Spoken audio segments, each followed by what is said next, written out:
Here with you on the line with us is Jamal Abdi, the Vice President for Policy at the National Iranian American Council, NIAC, the Executive Director of NIAC Action. NIAC.org is the website. Jamal, welcome back to the program. Hey, thanks for having me back. What is, we've been getting all this news about, what's going on with Trump's efforts with regard to North Korea, and it seems to be blowing up in his face, particularly once he started saying that he wanted to have a deal as robust as what we had with Libya. That worked out really well for Muammar Gaddafi. It looks like the deal that he was proposing with North Korea was not even, as good as what we had with Iran. Where are we at right now, and where is Iran at right now? We are now in the middle of what could become a trade war with Europe over whether the U.S. is going to basically issue sanctions against European companies that continue to do business with Iran under the deal. And this is I don't know if you call it an irony or what you would call it, but when Trump announced that we were withdrawing from the deal and snapping the sanctions back on Iran, none of those sanctions are actually on Iran. The U.S. already had, even under the nuclear deal, has a total embargo against Iran. There's basically no business that the U.S. and Iran can actually do. The sanctions that snap back are sanctions against Europe and the other parties to the deal, the secondary sanctions. Right. Companies. Now the question is, isn't it companies in Europe that want to do business, or is it countries themselves as well? Right. Right, the companies in Europe. Okay. And so now the question is Europe? I mean, they're talking the talk, saying they're going to stand up to the U.S., take measures to protect their companies, to make sure that they can continue to honor the deal. But who is willing to sort of push the hardest? How far is this going to go? Given how Donald Trump seems to prefer appearance over actual policy, how it's flash rather than substance, is it possible that the Europeans, if they just kind of kept quiet about it, could say to Trump, okay, we'll kind of go along with it. We'll pretend we're going along, but just, we're not going to shove it in your face. We're not, like Kim just did this morning. We're not going to poke you in the nose about this. What do you think? The problem here is that it really, as you pointed out, it is up to these companies and it's up to these banks to continue to facilitate these transactions. And so even the signaling by the Trump administration, even before they announced they were leaving the deal, the signaling that the United States was potentially going to start sanctioning these companies and these banks created such high risks that a lot of these companies, a lot of these banks already were deciding, you know what, the risk is too high, the benefit is not there, we're going to start getting out of Iran or not going into Iran. And as a result, Iran was not really reaping the benefits of the deal, which is why, even before Trump made this decision, it's because of his rhetoric. The deal was on life support, because of his rhetoric, because of the uncertainty that created.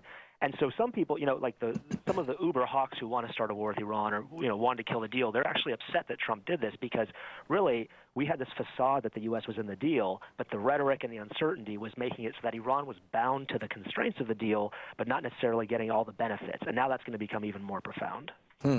Interesting. The Israelis, I'm not sure if it was the country itself or if it was just some of the commentators that I was hearing, but day before yesterday, or 2 days ago, when the embassy was opened and Ivanka and Jared were giving their little speeches, at the same time, Palestinians were being shot, killed, dead, murdered, unarmed Palestinian children by Israeli troops, snipers. And some of that blame was, Iran and their agents, and their proxies, Hezbollah and Hamas, are bragging about how they're pushing these children into the front lines so that they can get killed. Basically, blame it on Iran, blame it on Hezbollah and Hamas. To what extent is there something to that? Well, this is really the reality that we're now confronting, which is that this administration is making a hard pivot back to the status quo pre-nuclear deal, when the Middle East was sort of being divided between Iran and this so-called axis of resistance, Iran and Syria and to some extent Russia, versus the United States and its allies, the Saudis, the GCC states, and Israel. And that dynamic, it's a zero-sum dynamic. It's, I win, you lose. There was no, it was a soft war. The nuclear deal was supposed to actually start to reset that and create a system where there was actually mutual benefits, potentially even, economic ties could be envisioned in the future, and increased diplomacy so that you actually had some positive sum framing for the Middle East.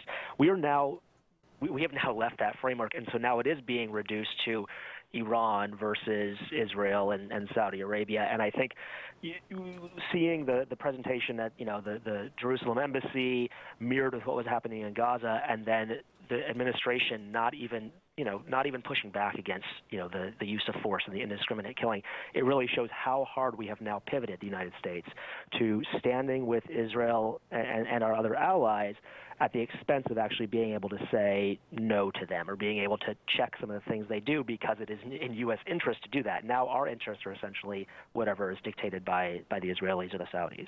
This seems rather grim. We're talking with Jamal Abdi, the VP for policy at NIAC. Do you have any optimism? Are there any silver linings here? I mean, I think the optimism actually, it was the head of the European Union's political wing issued a tweet today that said, at least what has happened is now revealing the true nature of the Trump administration. Now the cards are out. There's no fiction that Trump or the U.S. under Trump is going to be a neutral arbiter, is going to be party to this deal. The cat's out of the bag. We now know what we're dealing with, and now hopefully that means that the rest of the world, Congress, voters, and others can actually respond to this so that we can actually confront these challenges instead of being sort of led along and gradually brought to the brink without knowing it. So I guess that's, transparency and honesty are generally upsides. Do you see any movement? The Europeans are basically saying to the United States, we don't want to go along with your pulling out of the deal. We want to maintain the deal. Do you see any initiatives? I mean, it sounds from the beginning of our conversation that they have not yet quite figured out how to deal with this.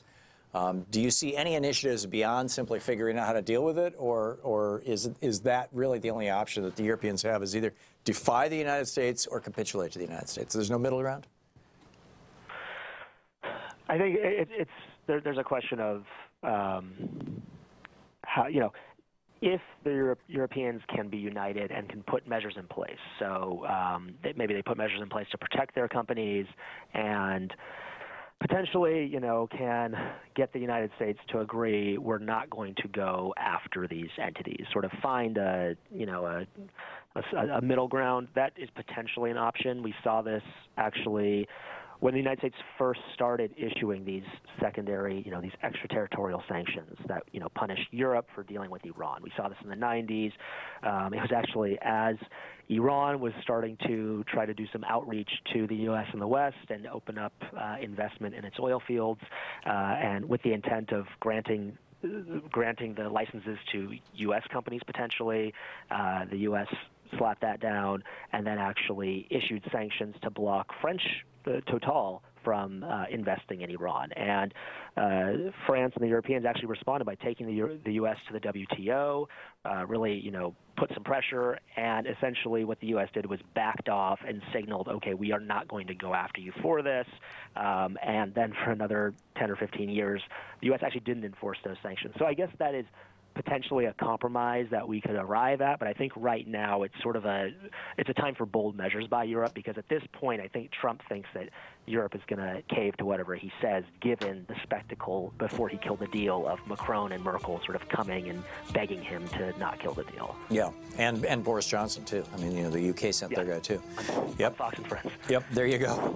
There you go. Jamal Abdi, the VP for Policy at the National Iranian American Council, NIAC, Executive Director of NIAC Action, NIAC.org is the website. You can tweet him at JABDI.